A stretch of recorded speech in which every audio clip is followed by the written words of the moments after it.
Ha pasado casi un mes desde la última vez que nos pudimos reunir o personalmente estar yo acá y quiero agradecer especialmente a Lupita y a Carolina que compartieron su testimonio antes de Semana Santa.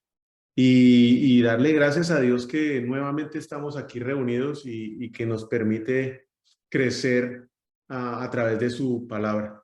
La Semana Santa acaba de pasar y en muchos países pues se celebra de forma diferente a lo que se hace aquí en Estados Unidos. Y pues es la primera vez que puedo disfrutar algo porque los dos últimos o 3 años estábamos concentrados en otra tarea. Y en un servicio que tuvimos el día viernes en una iglesia a la cual nunca había asistido y tuve la oportunidad de ir, encontré un libro y leyendo el libro encontré esta frase que me voló la tapa de la cabeza de un escritor americano que se llama Christopher Morley. Y la frase dice lo siguiente: tenía 1000 preguntas que hacerle a Dios, pero cuando lo conocí, todas las preguntas salieron volando y ya no parecían importantes. Y es que la Semana Santa para muchos significa una semana de descanso en familia, donde con muchísima anticipación se preparan todos los detalles, el lugar, el Airbnb, la casa en el puerto, los invitados, el menú, las actividades. No se deja por fuera ni un solo de los detalles. Todos los detalles se cuidan a la perfección, buscando que todos tengan la oportunidad de compartir y pasar un tiempo maravilloso en familia. Otros se volcaron a los rituales que por muchos años en sus familias se han venido realizando, dedicaron tiempo a diversas actividades como misas, procesiones, viacrucis, entre muchos otros ritos religiosos, y poder participar esto en la antigua Guatemala es una cosa que a uno lo impacta con esas alfombras que pues se elaboran con horas y horas de trabajo. Muchas personas se limitaron en sus alimentos y actividades que realizaban regularmente o que realizaban durante sus días normales o sus vidas diarias. Y aquí en Estados Unidos se celebra una tradición muy arraigada y particular alrededor de esta semana, y son los huevos de Pascua, que tienen como significado para muchos eh, una vida nueva, conmemorando la liberación de la esclavitud del pueblo judío. Otros ni siquiera saben por qué están recogiendo huevos, pero hay los que los ven todos los jardines persiguiendo los huevos y el conejo. En fin, estas actividades, como muchas otras, fueron actividades que se realizaron la semana pasada. Yo por muchos años participé en muchas de estas diferentes actividades en Semana Santa. Tenía un conocimiento muy lejano de lo que había pasado 2000 años atrás y del que habían crucificado en la cruz. La verdad no tenía ningún deseo de entrar a profundizar en el tema ni qué había pasado, siempre y cuando la reunión de Semana Santa saliera como tal y se había planificado.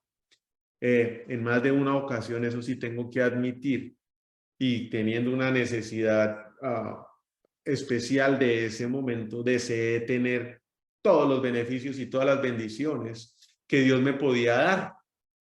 Pero esto no implicaba que yo dejara mi vida a un lado y la siguiera manejando como a mí mejor me pareciera. Yo no estaba dispuesto a tener un rey en mi vida, un rey diferente a mí, que controlara mi corazón. Me presentaron a Jesús como mi Salvador muchos años atrás. Mira, Apocalipsis 3:20 dice: mira que estoy en la puerta y llamo. Si alguno oye mi voz y abre la puerta, entraré y cenaré con él y él conmigo. Y Jesús tocó la puerta de mi casa y de mi corazón por años, y yo no le abrí. Sabía que estaba ahí porque oía constantemente esa tocadera, el timbre, ran, insistentemente por buscarme, pero yo no abrí la puerta. En algún momento dejé de oír el ruido, dejé de oír el timbre, dejé de oír la tocadera. No porque no lo siguiera haciendo Dios en mi vida, sino sencillamente decidí obviarlo. Check, ya, ahí está, no quiero oír. Tenía 1000 preguntas, como decía la frase de este famoso escritor. Tenía 1000 dudas que quería responder antes yo de abrir la puerta. Pero especialmente la razón que más me motivaba a no querer abrir la puerta es que entendía yo que iba a tener que limitarme en muchas cosas de mi libertad. Tenía que entregar mi libertad. Y yo me rebelaba en ese momento contra cualquier cosa que veía como un limitante en mi vida. Y por esa razón seguía sin querer abrir la puerta. Pensaba que hacer las cosas bien, bajo mis propios estándares, servir a los demás bajo mis propios estándares, comparándome con todos los que estaban a mi alrededor, ¿sí? Me hacía un mejor ser humano. No me daba cuenta que estaba en el mismo chiquero que todos, pero me sentía el coche más grande del chiquero. Y pensaba que así estaba cerca de Dios y podía ganarme esa salvación, porque me la merecía. Me hacía merecedor a esa salvación por todo lo que yo había hecho. Pensaba y creía que podía manejar mi vida solo, soplar mi propia vela, pues en mi velero yo soplaba mi propia vela y llegar a mi propio destino sin darme cuenta que a medida que pasaba el tiempo andaba sin rumbo, enfrentando tormenta tras tormenta y en mis fuerzas, resolviendo cada una de esas tormentas de la mejor manera posible, inclusive en medio de la deriva y con la tormenta encima, usaba el ancla, claro, usaba el ancla, pero me la colgaba en el mástil o me la amarraba a mí mismo, esperando que la tormenta se detuviera, cosa que nunca pasó. Mi seguridad venía de lo que yo podía hacer, de lo que yo había hecho, de nadie más. Y me encontraba así como lo describen en Hechos de los Apóstoles 3, 14, 15. Rechazaron al santo y justo. Claro, tocaba la puerta, yo hacía las cosas de mi manera. Rechazaron al santo y justo y pidieron que se le indultara a un asesino. Yo me estaba matando y no me daba cuenta. Mataron al autor de la vida, pero Dios lo levantó de entre los muertos y de eso somos nosotros testigos. Yo no sabía qué era lo que había hecho Jesucristo en la cruz 2000 años atrás. Y básicamente la razón por la cual no tenía ni idea era una ignorancia completa y total. El mismo libro de Hechos de los Apóstoles en el versículo 3, en el libro 3, versículo 17 dice, ahora bien, hermanos, yo sé que ustedes y sus dirigentes actuaron así por pura ignorancia, claro, igual que yo. Nada diferente de 2000 años atrás, pero la ignorancia y el deseo de controlar mi propia vida sin límites, que al final me mataban, no me permitió que yo abriera esa puerta en la cual Jesús venía tocando con insistencia. Finalmente, tengo que aceptar que a través del miedo, la frustración, la desesperación y no saber qué más hacer, lancé el ancla al mar y dije, esto se tiene que agarrar de algo que no sea yo. Era la última opción, no tenía otra. Necesitaba que ese barco que se iba a estrellar contra un arrecife parara. Y en mis fuerzas de verdad era completamente imposible. Me encontré en una situación en la cual no veía otro camino, no tenía otra solución. Y necesitaba que mi vida se anclara a algo y que ese algo no fuera yo. Porque en algún momento realicé que el del problema era yo. Y es ahí cuando llega la pregunta más importante a mi vida, que aún sigue siendo esa pregunta y que le quiero compartir. No sé si usted alguna vez se la ha hecho. ¿Quién es Jesús? ¿Quién es Jesús para usted? ¿Quién es Jesús para mí? ¿Quién era Jesús? ¿Quién es ese Jesús que hace 2000 años se entregó en la cruz por usted y por mí? Derramó su sangre, se sacrificó. Dios lo envió como su hijo. ¿Quién es Jesús? Y Mateo 16:13 dice, cuando llegó a la región de Cesarea de Filipo, Jesús, el mismo Jesús, preguntó a sus discípulos, ¿quién dice la gente que es el Hijo del Hombre? Y ellos le respondieron, como yo, por 2000 años atrás, y yo como todos, muchos de mis años dije, unos dicen que es Juan el Bautista, otros que es Elías, otro que es Jeremías, otro que es uno de los profetas, o un man que se colgó en la cruz. Dice que por mí. Pero verlo como un salvador, verlo que él había hecho algo por mí, no, no lo vi. No lo vi, a pesar de que había abierto la puerta y le había dicho, sí, señor, yo te recibo como un salvador. Yo no lo veía, seguía pensando que mis fuerzas, yo aún lo podía hacer. Y esta es una respuesta que hoy aún se escucha. Jesús es un profeta. Puede ser Juan el Bautista. Y es una discusión que está tan vigente hoy como lo estuvo hace 2000 años. Y que puede ser una respuesta que aún hoy usted se dé. Y es la respuesta que daba yo hasta no verme en la necesidad y sin otra salida de echar el ancla al agua esperando que se anclara algo que yo no fuera, que no fuera yo. Los golpes en la puerta los escuchaba otra vez intensamente, siempre estuvieron ahí. Jesús no se fue para ningún lado. ¿Quién es Jesús para mí? Y Jesús vuelve y pregunta en Mateo 16:15, ¿y ustedes? ¿Quién dice que soy yo? ¿Quién dice usted que es Jesús? Y es la misma pregunta que Jesús hace 2000 años y que hoy le hace a cada uno de nosotros. Y es una pregunta que le va a hacer a todos los que estemos en este planeta Tierra y que habitemos. ¿Quién dices tú que soy yo? Y la respuesta a esa pregunta es, la verdad, lo que va a determinar nuestra eternidad. ¿Cómo yo responda a esa pregunta? ¿Qué sea lo que yo crea sobre Jesús? Y va a determinar dónde voy a pasar la eternidad y cómo voy a seguir viviendo el resto de mis días sobre esta tierra. Jesús nos hace una invitación. Mira, estoy aquí en la puerta y llamo. ¿Querés conocerme? Y somos nosotros los que queremos o tenemos que tomar esa decisión. Conocer a Dios es recibir esa invitación, abrir la puerta. Pero no solo escuchar sobre la invitación, no es solo estudiar la invitación, no es solo reconocer la invitación, es recibirla. Aquí estoy, dámela. Es posible que nos pasemos la vida, mucho tiempo de nuestra vida, aprendiendo sobre la invitación de Dios, podamos dar cátedra sobre la invitación y nunca responderla y nunca contestarla. Y eso me pasó a mí por muchos años. Sin embargo, su invitación es clara y no es negociable. Él lo da todo por nosotros y Él espera que nosotros demos todo lo nuestro a Él. Así de sencillo, es sencillo y absoluto. Dios es claro en lo que pide y claro en lo que ofrece. A nosotros nos corresponde decidir qué voy a hacer yo y quién va a ser Jesús en mi vida. Parece increíble, la verdad, que tamaña decisión, ¿dónde voy a pasar la eternidad? Dios no la deje a nosotros. Con tantas cosas en la vida que no podemos elegir, nosotros no podemos elegir si el clima va a estar bueno o no mañana para nosotros, si va a llover o no va a llover. No tenemos la menor posibilidad de elegir eso. No podemos elegir tampoco o controlar la economía, mucho menos si nacemos o no. Si la nariz de nuestros hijos va a ser aguileña, chata, no, que son de ojos azules, tampoco lo podemos escoger. Que tenga mucho cabello o que no tenga pelo. Nosotros no podemos elegir tampoco cómo las personas van a responder a nosotros. Pero sí podemos elegir, hágame el grandísimo favor, dónde vamos a pasar la eternidad. La gran decisión la deja Jesús en nuestras manos. Y es una decisión crítica. Al final de todo es la única decisión que sí de verdad importa.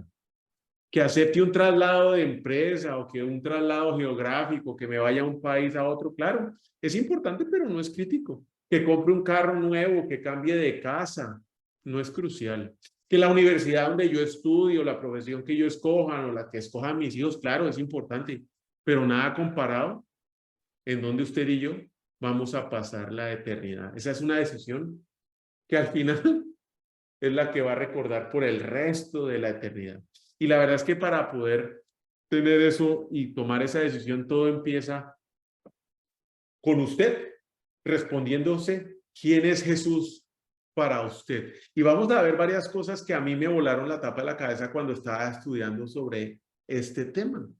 Jesús no fue concebido por un hombre y lo podemos ver en Mateo 1:18. El nacimiento de Jesús, el Cristo, fue así. Su madre, María, estaba comprometida para casarse con José, pero antes de unirse a él, resultó que estaba encinta por obra del Espíritu Santo.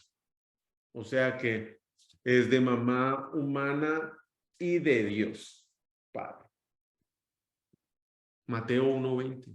Pero cuando él estaba considerando hacerlo, y está hablando de José, dejar a María, se le apareció en sus sueños un ángel del Señor y le dijo: José, hijo de David, no temas recibir a María por esposa, porque ella ha concebido por obra del Espíritu Santo. Jesús no fue concebido fue concebido por Dios y el Espíritu Santo. 2, Jesús rindió su divinidad para vivir en la tierra. Él era Dios antes de venir a la tierra. Filipenses 2:7 dice, por el contrario, voluntariamente se rebajó, tomando la naturaleza de siervo y haciéndose semejante a usted y a mí, a todos los seres humanos. Tercero, Jesús es el Rey y Rey resucitado. Mateo 27:11. Mientras tanto, Jesús compareció ante el gobernador y este le preguntó, ¿eres tú el Rey de los judíos? Y él contestó, si tú lo dices, respondió Jesús. Mateo 27:29. Luego trenzaron una corona de espinas y se la colocaron en la cabeza. Y en la mano derecha le pusieron una caña. Arrodillándose delante de él, se burlaban diciendo, salve, Rey de los judíos. Aún cuando iba caminando al Calvario, lo reconocían como rey y no creían. Encima de su cabeza pusieron por escrito la causa de su condena. Mateo 27:37. Este es Jesús, el Rey de los judíos. Queremos tener todos los beneficios que el sacrificio de Jesús en la cruz nos da. La salvación, la libertad, la sanidad, pero no queremos verlo como el Rey en nuestra vida. Y muchos aceptamos a Jesús como nuestro Salvador y ahí nos quedamos. Una cosa es tener un Salvador y una muy diferente es tener un Rey. Y nosotros no nos queremos someter. Queremos todos los beneficios que nos puede dar el sacrificio que Él hizo, pero no estamos dispuestos a perder nuestra libertad o a perder nuestro control, cediéndoselo al único Rey que es Jesús. Queremos vivir en el reino de Dios, pero con democracia, donde mi opinión cuenta, donde mi voto cuenta, donde yo puedo manejar mi vida. Eso tal vez pasa aquí en la tierra, pero en el reino de Dios eso no pasa, porque Jesús es Rey. Solamente Él manda. Él es el principio, Él es su palabra es la ley y yo no tengo ni opción ni voto. Dios reina. Y es que eso fue lo que me pasó a mí cuando vuelvo a leer la frase que encontré. Tenía 1000 preguntas para hacerle a Dios, pero cuando lo conocí, todas esas preguntas salieron volando. Ya no parecían importantes. Me encontré con mi Salvador, pero adicionalmente me encontré con mi Rey. Y vuelvo y viene la pregunta que hace Mateo 16:15. ¿Y ustedes quién dice que soy yo? ¿Quién es Dios? ¿Quién es Jesucristo para usted? 4. Jesús hizo milagros en la tierra por el poder del Espíritu Santo. Hechos 10:38. Me refiero a Jesús de Nazaret. ¿Cómo lo ungió Dios? Con el Espíritu Santo y con el poder, y anduvo haciendo el bien y sanando a todos los que estaban oprimidos por el diablo, porque Dios estaba con él. Si Jesús, estando aquí en la tierra como humano, como usted y como yo, necesitó estar ungido por el poder del Espíritu Santo para vivir en la tierra, ¿cuánto más usted y yo? ¿Cuánto más usted y yo? Jesús hizo milagros por su relación personal con Dios. Jesús 11:41-42. Entonces quitaron la piedra. Jesús alzando la vista. Padre, te doy gracias porque me has escuchado. Ya sabía yo que siempre me escuchas, pero le dije a la gente que estaba aquí presente para que crean que tú me enviaste. Jesús mantenía claro quién era el Rey, Dios su Padre. Y él estaba sometido completamente a él. Y por eso tenía ese poder ungido del Espíritu Santo y mantenía una estrecha relación con Dios, como nosotros lo tenemos que hacer con nuestro Rey y Salvador, que es Jesús. Para poder estar ungidos por el Espíritu Santo, tenemos que tener a Jesús como nuestro Rey en nuestro corazón. Y adicionalmente mantener una estrecha relación con Él todo el tiempo. Jesús vino personalmente a redimirnos y salvarnos, lo que muchos podemos reconocer como nuestro Salvador, a dejarnos su reino y el mensaje de su reino. Aquí mando yo. Este es mi reino. Esto no es una democracia. Aquí se hace lo que yo digo. Yo soy el Rey. A morir por nosotros y por nuestros pecados. Romanos 6:23.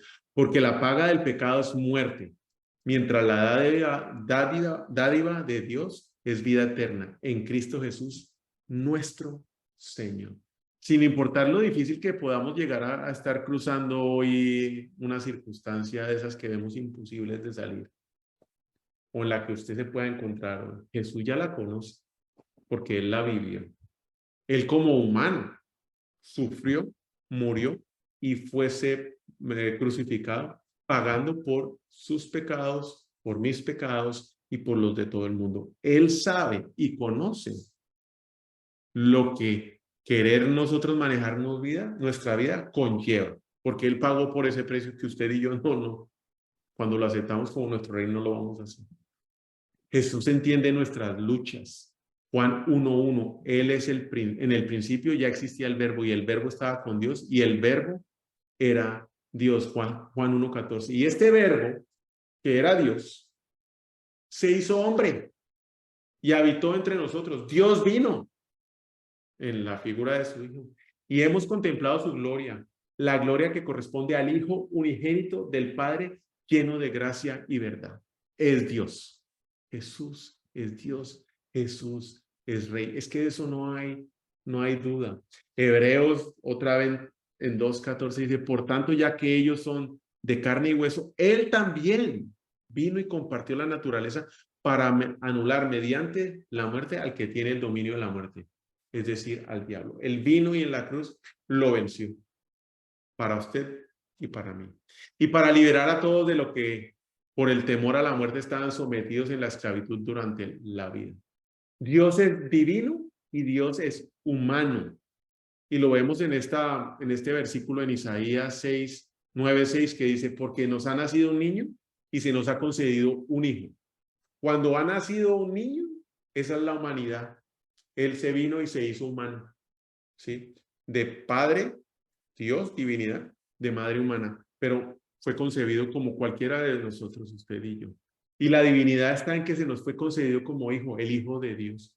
Jesús es Dios, es el Rey resucitado. Mateo 1:23, la Virgen concebirá y dará a luz un hijo y se llamará Emmanuel, Dios con nosotros. Y vuelvo a lo que empecé leyendo. Yo tenía 1000 preguntas para hacerle a Dios. Cuando conocí a Dios que estaba en mí, todas las preguntas salieron volando. Ya no parecían importantes. Si yo lo tenía a Él y lo tengo hoy como el centro de mi corazón, como el Rey de mi corazón, cualquier otra cosa que yo tenga en mi cabeza ya deja de ser importante. Nuevamente le pregunto, ¿y usted quién dice que yo soy? Para mí, Jesús es mi Rey y mi Señor. No basta con recibir la invitación. No basta con abrirle la puerta. El poder de la resurrección de Jesús en la cruz se activa en nuestras vidas al nivel de la sumisión y la devoción que nosotros tengamos con Él. No hay otro camino. Es conocerlo y aceptarlo como el Señor y Rey de nuestras vidas, entregándole por completo el control de mi vida. No hay otro camino. La decisión radica en rendirnos y entregarle nuestra vida a Jesús o seguir reinando nuestra propia vida. Y ahí viene la historia de Nabucodonosor, que en su arrogancia se volvió loco, como a mí también me pasó por muchos años, donde por muchos años quise ser el rey de mi propia vida y no reconocer que necesitaba estar anclado y tener al rey, al único rey que es ese Jesús, como verdadero rey en mi vida, el rey resucitado. Daniel 4:25-26. Usted será apartado de la gente y habitará con los animales salvajes, comerá pasto como el ganado y se empapará en el rocío del cielo. Tal vez esa analogía hoy diga uno, pues no estoy en la selva, pero sí estoy en una ciudad en la cual estoy lleno de animales salvajes. Solo salga a caminar ahí en Guatemala a ver qué pasa. Vaya a ver. O en El Salvador, Guadalupe, a ver cómo nos va. Rodeados de animales salvajes, comiendo pasto y a veces ni para el pasto hay. Y lo único que tendremos será ese rocío porque no tendremos palabra que nos alimente. 7 años pasarán hasta que su majestad, usted y yo, reconozcan que el Altísimo es el soberano de todos los reinos, incluida su vida, y que se los entrega a quien él quiere. La orden de dejar el tocón y las raíces del árbol quiere decir su majestad recibirá nuevamente el reino y volverá, y cuando haya reconocido al verdadero rey del cielo. Es en arrepentimiento y sumisión, rendidos a Dios, que aceptamos a Jesús como nuestro Salvador. Y eso le pasó a Nabucodonosor, porque si usted sigue leyendo la historia en Daniel 4:34, pasando ese tiempo Nabucodonosor, yo elevé los ojos al cielo y recobré el juicio. Entonces alabé al Altísimo y honré y glorifiqué al que vive para siempre. Su dominio es eterno, su reino permanece para siempre. Jesús es el Rey y Señor, no hay duda. Ninguno de los pueblos de la tierra merece ser tomado en cuenta. Dios hace lo que quiere con los poderes celestiales y con los pueblos de la tierra, y con usted y conmigo. No hay quien se oponga a su poder, ni quien le pueda pedir cuenta de sus actos. Por eso yo, Nabucodonosor, por eso yo, Alejandro, alabo, exalto y glorifico al Rey del cielo. Y ese es el único, Jesucristo. No hay otro más. Porque siempre procede con rectitud y justicia y es capaz de humillar a los soberbios. Sinceramente no es lo que Jesús pueda hacer, porque Jesús puede hacer cualquier cosa y más de lo que nosotros podamos llegar siquiera a imaginar. Es que estemos completamente rendidos y sometidos a Él y que lo reconozcamos en nuestro corazón como el Rey resucitado que es y que esté coronado como Rey en nuestra vida. Y esa es una decisión personal que nadie más puede hacer por usted. Si usted no lo conoce, pues podrá estar reinando, pero le puede estar pasando la locura que tuvo a Nabucodonosor. Si usted lo reconoce como Salvador, es parte de una ecuación. Claro, está como nuestro Salvador. Si usted desea seguir reinando y manejando su vida, seguramente también va a terminar como Nabucodonosor. Pero en el momento en que usted lo pone en la posición que es dentro de su corazón, dentro de su vida como Rey y Salvador, su vida va a cambiar y usted va a empezar a recibir activamente todas esas bendiciones que Cristo en la cruz nos dio. Y vamos a poder vivir el reino de Dios aquí en la tierra, permaneciendo guiados en una relación íntima con el Espíritu Santo y manteniendo una relación personal íntima con Dios. Después de padecer la muerte en Hechos de los Apóstoles 1:3 dice, se les presentó dándoles muchas pruebas convincentes de que Él estaba vivo. Durante 40 días se les apareció y les habló acerca del reino de Dios. El reino de Dios está aquí con nosotros. Y lo vamos a ver activo en la medida que nos rindamos al Rey de Reyes y Jesús. Filipenses 2:9. Por eso Dios lo exaltó hasta lo sumo y le otorgó el nombre que está sobre todo nombre. No hay un nombre más grande que Jesús. Nuevamente en Hechos de los Apóstoles 2:4. Sin embargo, Dios lo resucitó, liberándole las angustias de la muerte porque era imposible que la muerte lo mantuviera bajo su dominio. No hay nada que pueda detener a Jesucristo. Él es el Rey de Reyes y Señor de Señores. Mateo 28:18. Jesús se le acercó entonces a ellos y les dijo, a mí se me ha dado toda la autoridad en el cielo y en la tierra. Jesús, ¿quién es autoridad usted en su vida? ¿Usted le ha permitido a Él que Él sea el Rey y Señor de su vida? ¿O sigue usted queriendo hacer lo que le parezca? ¿Quién es Jesús para usted? Le abrió la puerta, le aceptó la invitación, lo recibe como su Salvador. Hasta ahí nomás. Y lleva años yendo a la iglesia y tiene a Jesús como su Salvador, o lo coronó como el Rey y Señor de su vida. ¿Qué es lo que usted ha hecho? Porque la respuesta a cada una de esas preguntas va a determinar dónde usted pasará la eternidad. Adorarlo, rendirse a Él, coronarlo como nuestro Señor, como Rey de nuestras vidas, no es un evento de Semana Santa. Es algo que debo realizar todos los días de mi vida, hasta que yo llegue a encontrarme con Él en la eternidad. Rendirse a Jesús y aceptarlo como nuestro Señor nos bendice, porque nos protege y nos simplifica nuestra toma de decisiones. Cuando decidimos ser parte de la familia de Dios, descubrimos que sus reglas son como un punto de referencia moral que nos ayudará a caminar este sendero que llamamos vida, para que tenga menos curvas y menos calles sin salidas. Porque el que está manejando nuestra vida es Dios, no nosotros. No nos movemos por lo que sentimos, no nos movemos por lo que deseamos, no nos movemos por lo que Creemos, sencillamente nos movemos por lo que Dios dice que debemos hacer, por lo que Jesús nos dice, haga esto o no haga esto. Mi palabra dice que haga esto, mi palabra dice que no haga esto. Y si usted hoy no ha aceptado a Jesús como su Rey y Señor, sencillamente lo tiene como su Salvador, o por alguna razón se ha alejado de Él, lo invito a reconocerlo hoy, a aceptarlo como su Rey, como su Señor, para vivir en el reino de Dios aquí en la tierra. Les agradezco nuevamente hoy este tiempo que me han dado y vamos a orar. Y los que me quieran acompañar para recibir a Jesús como nuestro Rey y Salvador, pues lo invito a que aproveche este momento para hacerlo. Señor Jesús, te damos infinitas gracias porque hoy aquí nos tienes reunidos. Porque aquí nos permite reconocerte como el único Rey y Señor. Te pido perdón, Señor, por los pecados y por las veces que he decidido querer manejar mi vida a mi manera, poniéndote a ti a un lado, Señor. Y hoy vengo arrepentido, entregándote mi vida, abriéndote las puertas de mi corazón, recibiendo esa invitación de que tú quieres estar con nosotros y quieres que nos sentemos juntos en la mesa y a entregarte el control total de mi vida, reconociéndote como mi Señor, como mi Rey. En el nombre de Cristo Jesús. Oro. Amén. Les deseo una excelente semana, un fin de semana feliz y que se dejen guiar por el poder del Espíritu Santo, manteniendo una íntima relación con Dios y siendo Jesús el centro y Rey y Salvador de sus vidas. Que tengan una excelente noche. Feliz noche y feliz semana. Mil gracias por acompañarnos. Los quiero, los amo.